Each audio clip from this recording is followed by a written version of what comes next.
Bonjour tout le monde, ici Jean-Claude Audette de Québec. Je voudrais faire une petite capsule sur mes souvenirs d'enfance que j'ai connus lorsque j'habitais à l'île Saint-Anne, à Alma. À force de faire ces petites capsules, il me revient des choses là, que on avait oubliées là, et qui me reviennent en faisant des capsules. Là, je revois mon époque. Et là, je voudrais vous parler du cascadeur du ciel. Ça, comme on le sait, ça s'est passé dans les années 50. Et la guerre 39-45 s'était terminée il y avait une quinzaine d'années.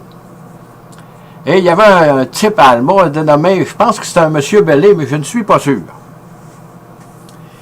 Et lui, des fois, on le voyait avec un genre de coupe-vent, là, que les... ça, c'est de mémoire, là. De nom Bellé, je ne suis pas sûr, mais il me semble que c'était un monsieur Bellé, mais je ne suis pas sûr, parce que j'étais très, très jeune dans ce temps-là, là. Et il y avait un genre de veste d'aviateur, comme on voit là, dans les films de guerre, dans le noir et blanc de la guerre 39-45, là. Il devait avoir peut-être une quarantaine d'années. Et par les beaux soirs, vers la fin du printemps, début de l'été, ça commençait peut-être dans le mois de juin, là, aller peut-être jusqu'à le mois d'août, là. De temps en temps, sur la fin de l'après-midi, ou au début, après le souper, ou quand il ne fallait pas qu'il vente, il fasse très très beau. C'était probablement un pilote de guerre de la dernière guerre, là, parce qu'il était très très agile avec son avion. Et d'où partait-il? Moi, je ne le sais pas, là. J'étais trop jeune, là. On ne sortait pas de l'île Saint-Anne, là. Mais il volait au-dessus de la ville d'Alma. On le voyait. On voyait son avion. Et là, il faisait toutes sortes de cascades. Il faisait soit des loops comme ça, là. Mais la plus impressionnante était la feuille morte. Ça, imaginez-vous, dans ces années-là, des avions, il n'y en avait presque pas. Et quand il montait à plus haut que normal, quand il se volait au-dessus de la ville d'Alma, je dirais peut-être à 1000 pieds d'altitude, là, mais là, il montait beaucoup plus haut. Peut-être, je sais pas, 2000 pieds, mettons. Et là, il faisait la feuille morte. Ça, nous autres, on était estomaqués de voir ce pilote-là. Là. C'est comme si l'avion arrêtait. Comprenez-vous? Puis là, elle tombait en vrille, là, puis là, elle pirouettait, là. Ça durait, je sais pas combien de temps, là. En tout cas, il tombait longtemps. Et là, il redécollait, il reprenait le contrôle de son avion, il faisait un tour de ville. Un tour de la ville d'Alma.